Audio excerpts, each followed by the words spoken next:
الحمد لله نحمده ونستعينه ونستغفره ونعوذ بالله من شرور أنفسنا ومن سيئات أعمالنا من يهده الله فلا مضل له ومن يضلل فلا هادي له أشهد أن لا إله إلا الله وحده لا شريك له وأشهد أن محمدا عبده ورسوله أما بعد أعوذ بالله السميع العليم من الشيطان الرجيم من همزه ونفسه ونفثه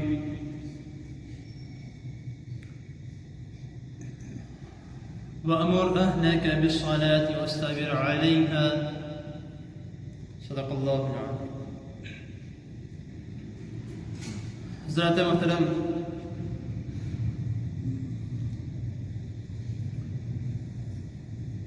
جو میں درس دینے لگا ہوں، چند لوگوں نے پہلے سماعت فرمایا.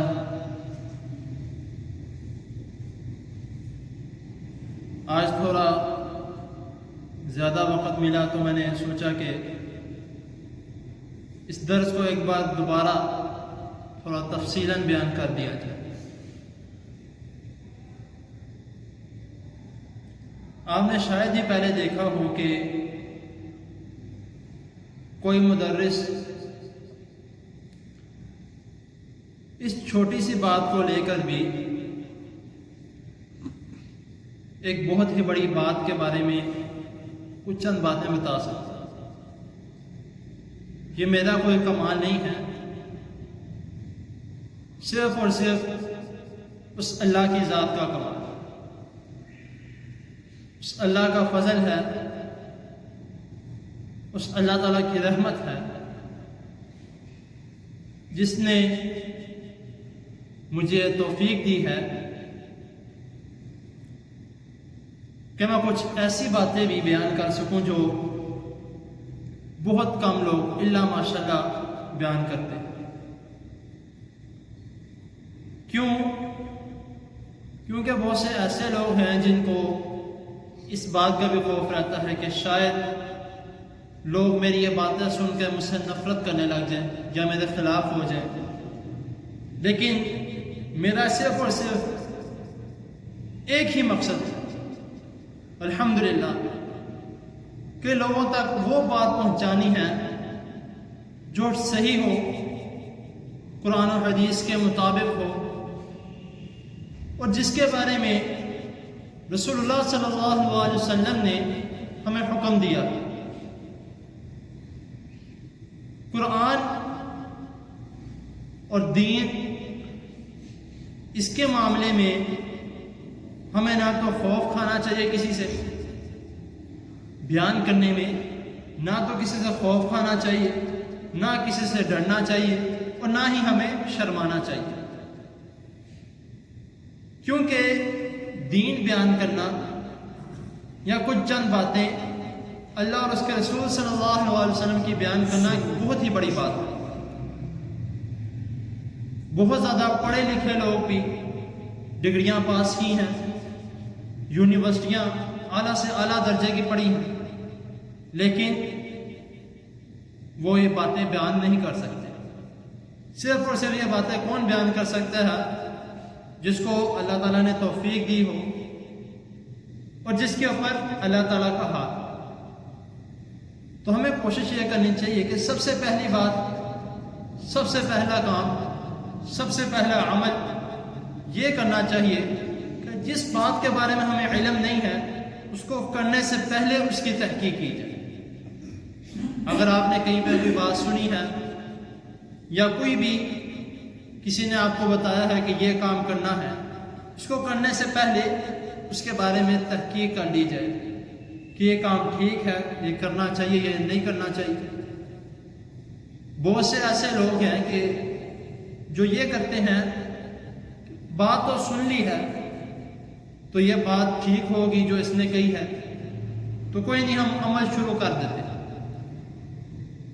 یہ بہت ہی بڑا میں یہ کہوں گا کہ بہت ہی بڑا ہمارے میں نقص ہے، کوتاہی ہے ہماری.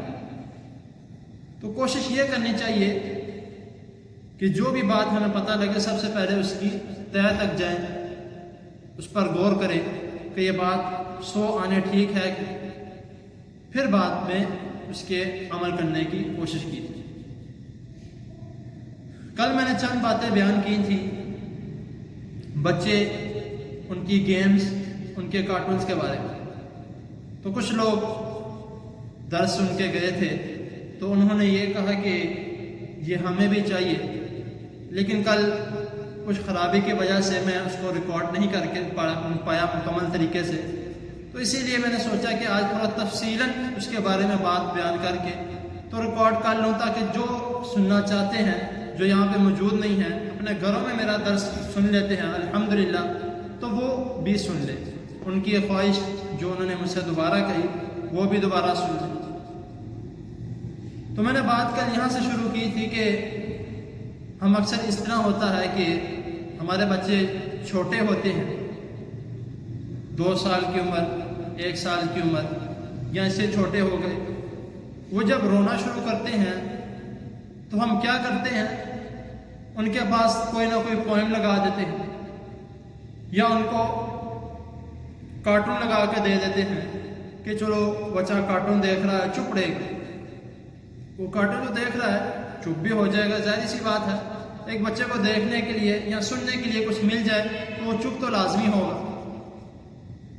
تو لیکن پہلے کیا ہوتا تھا، آج سے کچھ سال پیچھے چلے جائیں، پہلے کیا ہوتا تھا، مائیں یا تو بچوں کو کوئی نہ کوئی دعا سکھاتی تھی، سنانے لگ جاتی تھی، یا ان کو دم کرنے لگ جاتی تھی، یا تو ایسا ہوتا تھا کہ اکثر آپ نے دیکھا ہوگا کہ اکثر گھروں میں سورہ یاسین کا ایک مکمل انہوں نے بنایا ہوا ہے، پوری بک سمجھ لیں، یا سورہ رحمان کی پوری بک بنائی ہے۔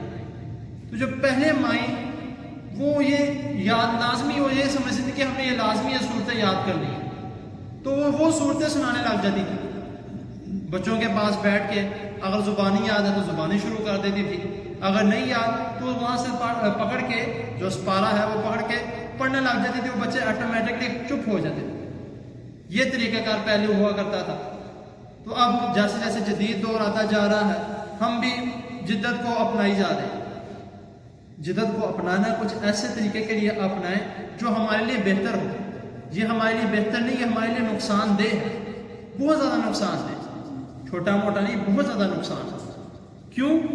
کیونکہ بچے جو کچھ دیکھتے ہیں آگے اسی پر عمل کرنا شروع کر دیتے ہیں۔ ہم جو بچوں کو سکھائیں گے بچے وہی کام کرنا شروع کر دیں گے۔ ہم بچوں کو بچپن سے ہی موبائل پکڑا دیتے ہیں کہ کوئی نہیں، بچہ چپ کر جائے گا، میں اچھی طریقے سے ماں کہتی چلو میں جا کے ہانڈی پکا لوں گی، بچہ چپ بیٹھا ہے، موبائل اس کے پاس ہے۔ لیکن اس کے پاس موبائل ہونے کی وجہ کیا ہے، اور اس کی جب آنکھیں خراب ہوتی ہیں اس کی وجہ کیا ہے، صرف اور صرف یہ موبائل۔ چھوٹے چھوٹے بچے آپ دیکھ لیں، ان بچوں کی آنکھیں اتنے موٹے شیشے، اتنے خطرناک، جو بچہ اگر اس کو اتار دے بچے کو یہ پتہ نہیں لگتا میں کہاں پہ جا رہا ہوں، کیونکہ چھوٹی عمر کی جو آنکھیں کمزور ہونا اور بڑی عمر کی آنکھیں کمزور ہونا بہت زیادہ فرق ہے۔ تو اسی لیے صرف اور صرف بچہ ایک تو بیمار ہو جاتا ہے چھوٹی عمر سے، کیونکہ جب ایک بچے کا سارا پریشر چھوٹی عمر سے ہی اس کا صرف اور صرف موبائل پہ رہنا ہے، ظاہری سی بات ہے اس کا دماغ، اس کا دل، اور جو کچھ دیکھ رہا ہے اس کے دماغ میں وہی سب کچھ چلتا رہے گا، اور نہ اس سے پڑھائی ہوگی۔ جیسے وہ بڑھتا جائے گا اس کی عمر بڑھتی جائے گی، اس کی نہ تو وہ تر و تازہ رہے گا، نہ وہ تندرست رہے گا، نہ وہ چست رہے گا کسی کام میں۔ پہلے یہ ہوتا تھا کہ مائیں کیا کہتی تھی بچوں کو کہ بس کر دو، نماز کا ٹائم ہو گیا، مغرب کی اذانیں ہونے لگی ہیں، آ جاؤ اندر آ جاؤ، یعنی کہ باہر سے بچوں کو لے کے آتے تھے۔ بچوں کو اتنا شوق تھا کرکٹ کھیلنے کا، فٹ بال کھیلنے کا، ٹینس کھیلنے کا، کبڈی کھیلنے کا، اتنے کھیلے بچے کھیلتے تھے کہ جس کی کوئی حد نہیں، اور جیسے جب گھر آنا کپڑے گندے، لیکن مائیں تب کچھ کہتی نہیں تھی۔ کیوں؟ کیونکہ بچے کا پڑھنے کا انداز، بچے کا کھیل کودنے کا انداز، اور بچہ جب سنتا تھا ماں کی آواز تو بھاگا ہوا تھا، ادھر ماں نے آواز دینی، بیٹا بات سنو، اس نے بھاگتے بھاگتے جیسے مرضی اس نے ماں کے پاس آ جانا. لیکن اب کیا ہو رہا ہے, چھوٹا چھوٹا بچہ 2 سال کا, 3 سال کا, 4 سال کا, جیسے عمر بڑھتی جاتی ہے موبائل ان کے ہاتھ میں, ان کو آواز دو, 100 آوازیں دے دو, بات نہیں سنیں گے. اگر ان سے موبائل لے لیا جائے, چھوٹے بچے ان سے موبائل لے لیا جائے, وہ آگے سے بدتمیزی کریں گے. اور چھوٹے بچے یہاں تک کہ وہ آگے سے اب دھمکیاں دینا بھی شروع ہو گئے ہیں کہ آپ مجھے تنگ کرتی ہیں, آپ میری اچھی ماما نہیں ہیں, آپ میری یہ نہیں ہیں, آپ میں پتہ نہیں کہاں پہ. آپ چھوٹے بچے کیوں, کس طرح, کس وجہ سے؟ صرف اور صرف وہ جو یہ دیکھتے ہیں کارٹونز وغیرہ. اور کارٹونز کس طرح کے ہیں؟ یہاں تو ہونا کہ مسلم کارٹون دیکھ رہے ہوں کہ جس میں دعائیں سکھائی جا رہی ہیں. نہیں, کارٹون کون سے دیکھنے جس میں صرف اور صرف یہ بتایا جا رہا ہے کہ ہندو ایسا کام کرتے ہیں, اس کی پوجا کرتے ہیں, ایسے پیدا ہوئے, ہمارے بھگوان ایسے پیدا ہوئے. صرف وہ کارٹونز دکھائے جا رہے ہیں, اور اس کے علاوہ اور کوئی کارٹون سمجھ نہیں آئیں گے. آپ جتنا مرضی سرچ کر لیں مسلم کارٹونز یا دعائیں وغیرہ, کچھ چند سامنے آ جائیں گے, بعد میں پھر وہی شروع ہو جائے گا. کیونکہ آج کل معاشرے میں سب سے زیادہ کیا پھیلا جا رہا ہے, کیا عام ہے؟ صرف اور صرف یہ یہودیزم, ہندوازم اور جو کچھ سارا کچھ ہے. چند باتیں آپ ایسی دیکھ لیں گے جو کوئی اسلامی اس کے حساب سے ہوں گی, لیکن باقی جتنی بھی ہیں وہ انسان کو اسلام سے دور کرنے والی بات. ہم جب بچوں کو بچپن سے یہ دکھائیں گے تو ظاہری سی بات ہے بچے خراب ہوں گے. پھر ہم بعد میں کہتے ہیں بچے پتہ نہیں کہاں سے باتیں مجھے سیکھ کے آ رہے ہیں, اسکول پڑھنے جاتے ہیں وہاں سے شاید سیکھ کے آتے ہیں, جا کے بچے پھر والدین کیا کرتے ہیں, جا کے اسکول شکایت کرتے ہیں کہ بچہ کیا پڑھ رہا ہے آپ کے پاس, بچہ تو کچھ سیکھ نہیں رہا, بچہ بدتمیزی کرتا ہے. سب سے مین جو سکھانے کی درس گاہ ہے وہ گھر سے شروع ہوتی ہے. تو ہمیں کوشش یہ کرنی چاہیے کہ بچہ جیسا جیسا بڑھتا جائے, جیسا جیسا بڑھتا جائے اس کو دین کی طرف لایا جائے. اگر آپ نے اس کو کچھ سنانا ہے, اس کو کچھ بتانا ہے, اگر آپ چاہتے ہیں کہ وہ بچہ اطمینان سکون سے رہے, تو کس چیز میں سکون؟ اللہ کے ذکر میں سکون. اگر آپ بچے کو سنانا چاہتے ہیں کہ بچہ سو نہیں رہا, کوئی بات نہیں, اب بھی ہے سورۃ الرحمن اس کو سنائیں. تو انشاءاللہ مجھے پوری امید ہے کہ جو مائیں اس طرح کرتی ہیں اللہ تعالیٰ ان کو لمبی زندگی دے, سب ماؤں کو اللہ تعالیٰ لمبی زندگی دے, والدین کو لمبی زندگی دے. تو جو مائیں اس طرح کرتی ہیں, میں نے دیکھا بھی ہے اکثر مائیں اس طرح کرتی ہیں کہ سورۃ الرحمن بچوں کے پاس لگا دیتی ہیں, بچے آرام سے سو جاتے ہیں, اور وہ بچے ٹھیک بھی رہتے ہیں. میں یہ نہیں کہوں گا وہ بچے خراب, بچے وہ ٹھیک بھی رہتے ہیں. کیوں؟ کیونکہ ان کے کانوں میں, ان کے ذہن میں اللہ تعالیٰ کا ذکر دوڑ رہا ہے. اور مجھے یہ بھی پورا یقین ہے کہ جیسا جیسا بچہ وہ سنتا رہے گا اس کو آٹومیٹکلی وہ صورت بھی یاد ہو جائے گی. تو بہترین طریقہ یہ ہے. اب دوسری بات, پہلے میں نے کارٹونز کا ذکر کیا, اور گیمز کے بارے میں جو آپ سب جانتے ہیں ہر بچے کے ہاتھ میں موبائل ہے, گیمز کھیلتے ہیں. ہم بھی یہ کہتے ہیں بچوں کو کہ بچہ اگر شرارتیں کر رہا ہے اس کو موبائل پکڑا دو, گیم لگا کے دو تو گیم کھیل لے گا. لیکن ہم یہ نہیں دیکھتے کہ بچہ گیم کون سی کھیل رہا. میں نے ایک آدھ بھی بات یہ بتائی تھی کہ میں کچھ دن پہلے کی بات ہے کہ ایک ویڈیو دیکھ رہا تھا ڈاکٹر ذاکر نائک صاحب کی. تو درس وغیرہ تقریباً اکثر میں کوشش کرتا ہوں کہ انہی کے پاس سے لیا جائے, کیونکہ ان کی باتیں آپ سب جانتے ہیں کافی بہت زیادہ اچھی ہوتی ہیں. تو میں وہ سنتے سنتے بیچ میں ایک ایڈ آ گئی جس میں وہ گیم سامنے آئی کہ اس گیم میں یہ تھا کہ بچے کو سمجھ لیں, جو بھی بندہ گیم کھیل رہا, بچہ کھیل رہا, بڑا کھیل رہا, سب بڑوں کو بھی شوق ہوتا ہے, وہ جو بھی گیم کھیل رہا ہے اس کو خدا بنایا جا رہا ہے. وہ کس طرح کہ اس گیم میں کچھ اس طرح سے انہوں نے فیڈنگ کی ہے کہ ایک عورت آئی ہے, اس کے لباس مکمل نہیں ہے, انہوں نے ایک طرف ہرا نشان لگایا اور ایک طرف لال نشان لگایا. ہرا نشان اس کی نیکیاں دکھائی جا رہی ہیں اور لال نشان اس کے گناہ دکھائے جا رہے ہیں. اور یہ اس موبائل چلانے والے کا ہے کہ وہ اس کو جنت میں بھیجنا ہے یا جہنم میں بھیجنا ہے. اب وہ اگر جنت میں بھیجتا اس لڑکی کو, کیونکہ اس کے گناہ زیادہ, اگر جنت میں بھیجتا تو گیم اوور ہو جاتی کہ آپ نے گیم صحیح نہیں کھیلی, اور اس کو جہنم میں بھیجتے تو گیم صحیح جا رہا ہے. یہ طریقہ کار بچوں کو سکھایا جا رہا ہے, یعنی کہ بچوں کو خدا بنایا جا رہا ہے, نعوذ باللہ. اور اس کے بعد اور بہت سی ایسی گیمیں ہیں جس میں گنڈا گردی سکھائی جا رہی ہے, بچوں کو غلط راستے پہ لے کے جایا جا رہا ہے. اور سب سے مین گیم جو آج کل چل رہی ہے جس کے بارے میں ہر بچہ جانتا ہے, پب جی گیم, ہر بچہ اس بارے میں جانتا ہے. اور یہ ایسی گیم ہے جو بہت ہی زیادہ خطرناک ہے. کیوں؟ ایک تو بچوں کے دماغ پہ اثر کرتی ہے، بچہ اس گیم کو اب ریئل لائف میں لے کے آ چاہتا ہے۔ آپ اکثر اخبارات پڑھتے ہیں کہ ایک بچے نے اپنے والدین کو، اپنے گھر والوں کو قتل کر دیا۔ کیوں قتل کر دیا؟ اس کو خود نہیں پتا میں نے کیوں قتل کیا۔ یا تو ہو نا کوئی ایسا مسئلہ ہو جائے، اس نے باپ نے اس کی ماں کو کچھ کہا تو بچہ غصے میں آ کے کو کر دے، نہیں، وہ گیم کھیلتے کھیلتے اپنے گھر والوں کو اس نے قتل کر دیا۔ اب اسے پوچھا گیا بھائی تم نے اس طرح کیوں کیا؟ وہ کہتا ہے کہ میں وہ گیم کھیلتا ہوں، اس میں جب میں کسی کو مارتا ہوں اگلی گیم میں دوبارہ زندہ ہو کے آ جاتا ہے، مجھے لگا شاید یہ بھی دوبارہ زندہ ہو کے آ جائے۔ یہ ہمارے معاشرے میں سکھایا جاتا ہے، اور یہ سکھا کون رہا ہے؟ یہ یہودی سکھا رہے ہیں۔ وہ تو چاہتے ہیں مسلمانوں کی کمی ہو، جتنے مسلمان کم ہوں گے ان کے لیے آسانی ہوگی ہم پہ حملہ کرنا۔ لیکن آپ صلی اللہ علیہ وسلم کی ہم پہ دعائیں ہیں کہ مسلمان قیامت تک کم نہیں ہوں گے، قیامت تک مسلمان بڑھتے رہیں گے، آبادی ان کی بڑھتی رہے گی، آخرکار مسلمان ہی مسلمان ہوں گے انشاءاللہ۔ لیکن وہ جو ہمیں سکھا رہے ہیں ہم وہ سیکھتے جا رہے ہیں، اور یہ حدیث ہے آپ صلی اللہ علیہ وسلم کی کہ جو جس قوم کی مشابہت کرے گا اسی کے ساتھ اٹھایا جائے گا۔ اگر یہاں پہ ہم کسی بچے کو منع کریں کہ بیٹا ایسے نہ کیا کرو، یہ گیم نہ کھیلا کرو، یہ کام نہ کیا کرو، وہ بات ماننے کو تیار نہیں۔ کیوں؟ کیونکہ اس نے بچپن سے یہی سیکھتا ہے۔ وہ اگر ہم بچپن سے اس کو نماز کا حکم دیں، جس طرح میں نے شروع میں آیت پڑھی ہے کہ جس طرح اللہ تعالیٰ فرما رہے ہیں وَأْمُرْ أَهْلَكَ بِالصَّلَاةِ وَاصْطَبِرْ عَلَيْهَا، کہ اپنے گھر والوں کو نماز کا حکم دیتے رہو۔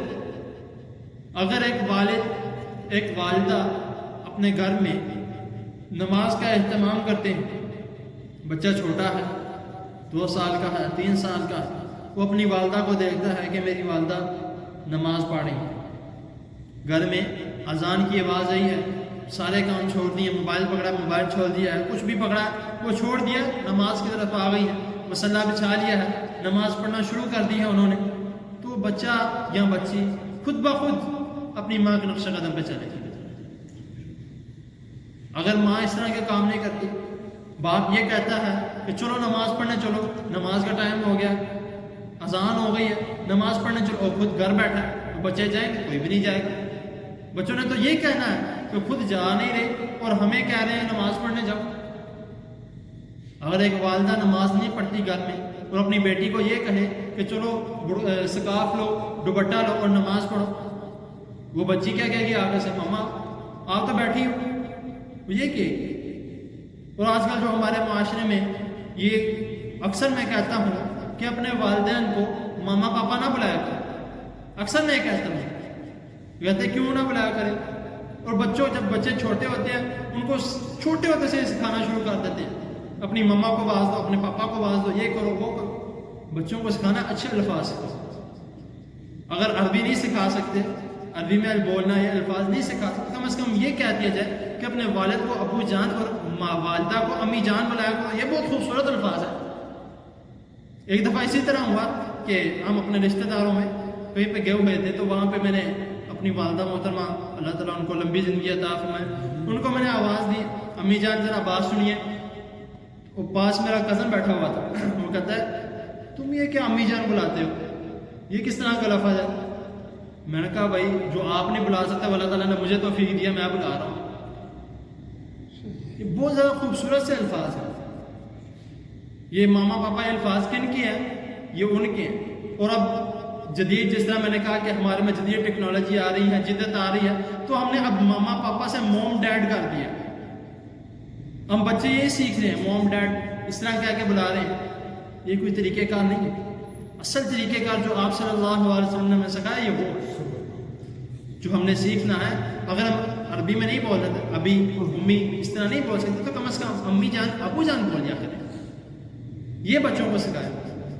بچے چھوٹے ہیں، ہم ظاہر سی بات ہے جب بچہ چھوٹا ہوتا ہے، کچھ مہینے کا ایسا ایسا بڑا ہوتا ہے، جب ہم اس کے ساتھ باتیں کرنا شروع کرتے ہیں، وہ ہمارے باتیں سن کے آگے سے ریئیکٹ کرتا ہے، ہم اس کو دیکھتے ہیں، ہم کہتے ہیں دیکھو ذرا کس طرح ہماری بات سن کے ہنس رہا ہے۔ وہ سنتا ہے ہماری باتیں، بس یہ کہ وہ بول نہیں سکتا، لیکن جب وہ بولنا شروع ہوتا ہے، اور وہ کیا بولتا ہے شروع میں؟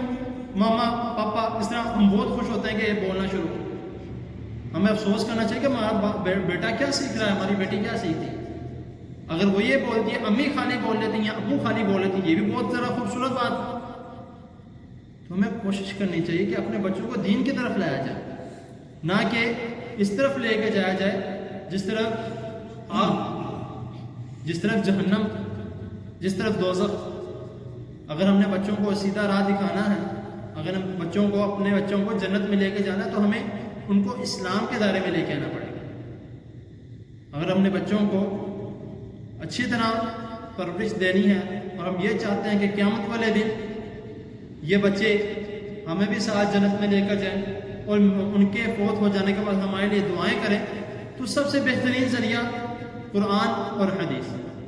اگر آپ بچے کو اسکول بھی بھیج رہے ہیں تو کم از کم ان کو گھر میں بچوں کو پڑھایا جائے، سپارہ بھی پڑھایا جائے۔ اسکول میں وہ اپنا پڑھا ہے، میں یہ نہیں کہوں گا کہ اسکول کی پڑھائی بھی بند کر دیں، اسکول کا بھی پڑھے، وہ ضرورت ہے، لیکن اس کے ساتھ ساتھ قرآن اور حدیث بہت زیادہ ضرورت ہے۔ باقی چیزیں دنیاوی معاملات ادھر رہ جانے، آخر میں کیا جانا ہے؟ قرآن پڑھا ہوا جائے گا، بے شک حفظ نہیں کیا لیکن ویسے پڑھتا رہا، اس کا بھی بہت ثواب ہے۔ ہر ایک حرف کے بدلے، لفظ نہیں، حرف کے بدلے، الف کے بدلے با کے بدلے تا کے بدلے 10 نہیں کیا، ایک حرف کے بدلے۔ ہمیں اپنے بچوں کو بچپن سے ہی، بچے کی عمر ہوتی ہے بچپن میں جلدی سیکھنا شروع کرتا ہے، تو ان کو بچپن سے ہی سکھانا شروع کر دیں۔ 30واں سپارہ پیچھے سے چھوٹی چھوٹی صورتیں ان کو بہت یاد کروائیں تاکہ وہ اپنی نماز میں اس کو پڑھا کریں۔ جب وہ نماز میں ان چھوٹی چھوٹی صورتوں کو پڑھیں گے تو ان کا شوق بڑھے گا۔ کیوں؟ کیونکہ انہوں نے پڑھنا شروع کر دیا، اللہ تعالیٰ ان کے دل میں خود بخود ڈال دیں گے، ان کا شوق پیدا ہوگا۔ اگر ہم ان کو جو دکھائیں گے وہ اس کے مطابق چلیں گے تو پھر ظاہر سی بات ہے وہ بھی غلط راستے پہ چلیں گے۔ اگر ایک باپ راستے میں چلتا ہے، اپنی نظریں جھکا کے جاتا ہے، تو بیٹا بھی اپنی نظریں جھکا کے جائے گا۔ اگر ایک ماں جب گھر سے نکلتی ہے پردہ کر کے گھر سے نکلتی ہے، تو ظاہر سی بات ہے جو چھوٹی بیٹی دیکھ رہی ہے اپنی ماں کو، وہ بھی پردہ کر کے نکلے گی۔ اگر اپنے آپ کو کھول کے نکلے گی تو بیٹی بھی اسی طرح ہی نکلے گی۔ باپ غلط طریقے سے گھر سے باہر نکلتا ہے، بیٹا بھی اسی طرح نکلے گا۔ تو اسی لیے اللہ تعالیٰ نے فرمایا کہ یا ایھا الذین آمنوا ادخلوا فی السلم کافۃ ولا تتبعوا خطوات الشیطان انہ لکم عدو۔ کیا ایمان والو، باقی کسی کو انتخاب نہیں کیا، ایمان والوں کو انتخاب کیا، کیا ایمان والو اسلام میں پورے داخل ہو جاؤ۔ ولا تتبعوا خطوات الشیطان، اور شیطان کی اتباع نہ کرو، اس کے پیچھے نہ چلو، اس کے راستے پر نہ چلو، اس کی بات نہ مانو۔ انہ لکم عدو مبین، بے شک وہ تمہارا کھلا دشمن ہے۔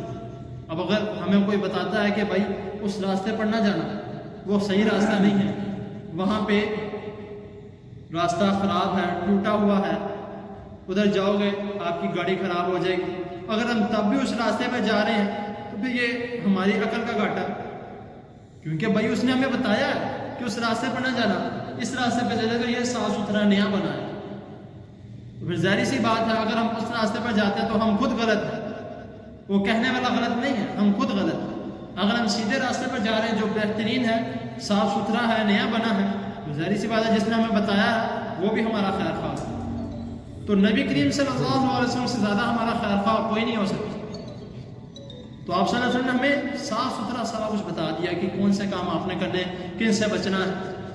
تو اسی لیے کوشش کی جائے کہ جو ہمیں کرنے کا حکم دیا وہ کیا جائے، جن سے روکا گیا ان سے روکا جائے۔ بات کو مکمل کرتا ہوں، چند دن پہلے میں نے ایک اور بات بھی کہی تھی، کل بھی میں نے دہرایا تھا کہ آپ سب جانتے ہیں کہ جو چل رہا ہے سارا کچھ پسند بازی کا، تو اس سے بھی ذرا اجتناب کی جائے، بچا جائے۔ کیوں؟ کیونکہ ایک موت کا کھیل ہے۔ ایک مسلمان کبھی یہ نہیں چاہے گا کہ اس کا دوسرا مسلمان کسی نقصان میں ہو، اگر وہ یہ چاہتا ہے تو مسلمان نہیں، کیونکہ رسول اللہ صلی اللہ علیہ وسلم کا فرمان ہے المسلم من سلم المسلمون من لسانہ و یدہ، کہ ایک مسلمان وہ ہے جو اپنے مسلمان بھائی کو اپنے ہاتھ سے بھی محفوظ رکھے اور اپنی زبان سے بھی محفوظ رکھے۔ تو یہ ڈائریکٹ نہیں، انڈائریکٹلی میں کہوں گا کہ اگر ہم پتنگ بازی کرتے ہیں تو پتنگ ٹوٹ جاتی ہے، ظاہری سی بات ہے اس کی ڈور جو ہے کیمیکل وہ ٹوٹ جاتی ہے اور ٹوٹ کے کسی راستے میں گر جاتی ہے یا کسی کے گلے میں پھر جاتی ہے۔ تو ظاہری سی بات ہے کسی کا باپ، کسی کی بیٹی، کسی کا بھائی، کسی کی ماں، اس کی ضبط میں آ سکتے ہیں، اس کی ہل سکتا ہے، اس کو نقصان ہو سکتا ہے، تو یہ بھی ہو سکتا ہے کہ صرف اور صرف اس کے پھر جانے کی وجہ سے وہ فوت بھی ہو جائے. تو اسی لیے ہمیں کوشش کرنی چاہیے کہ اس کام سے بچا جائے. کچھ والدین بھی میں نے دیکھے ہیں، وہ اپنے بچوں کو اس چیز کے لیے بڑھاوا دیتے ہیں کہ ان سے پوچھتے ہیں کہ کب پسند ہے، اچھا چلو ٹھیک ہے پھر چلتے ہیں، اتنے بڈھے لے کے آنے ہیں، یہ کرنا ہے وہ کرنا ہے. وہ بھی ان کے ساتھ قیامت والے دن ان کو بھی پوچھو. اگر یہ ہم سوچتے ہیں کہ اس طرح کرنے سے کچھ ہو بھی جائے تو قیامت والے دن پوچھ نہیں ہوگی، پوچھ ہوگی. کیوں؟ کیونکہ اس کے بارے میں حکم نہیں ہے. یہ ہمارا کوئی کسی قسم کا ایونٹ نہیں ہے. یہ کن کا ایونٹ ہے؟ یہ ہندوؤں کا ایونٹ ہے. وہ یہ کام کرتے ہیں. ہم مسلمانوں کو اس چیز کی اجازت نہیں ہے کہ کسی کو ہم نقصان پہنچائیں. تو اللہ تعالیٰ سب کو اپنی حفاظت میں رکھے. سب کو جہاں پہ بھی ہیں، گھروں میں ہیں، جس جگہ پہ بھی رہ رہے ہیں، اللہ تعالیٰ سب کو اپنی حفاظت میں رکھے.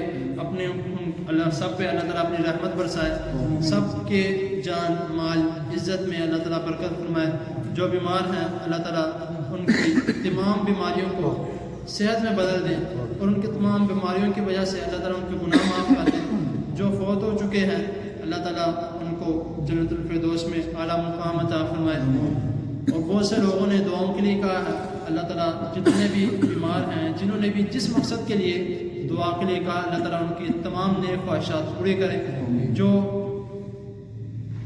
جوان بیٹے، جوان بیٹیاں، بہنیں، بھائی رشتے کے لیے پریشان ہیں، اللہ تعالیٰ ان کو نیک رشتہ عطا فرمائے.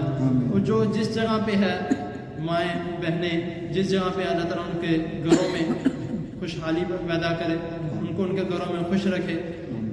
اور جو بھی ہے، جیسے بھی ہیں، اللہ تعالیٰ جس جگہ پہ آباد ہیں، اللہ تعالیٰ ان سب کی حفاظت کرے. وآخر دعوانا ان الحمد للہ رب العالمین.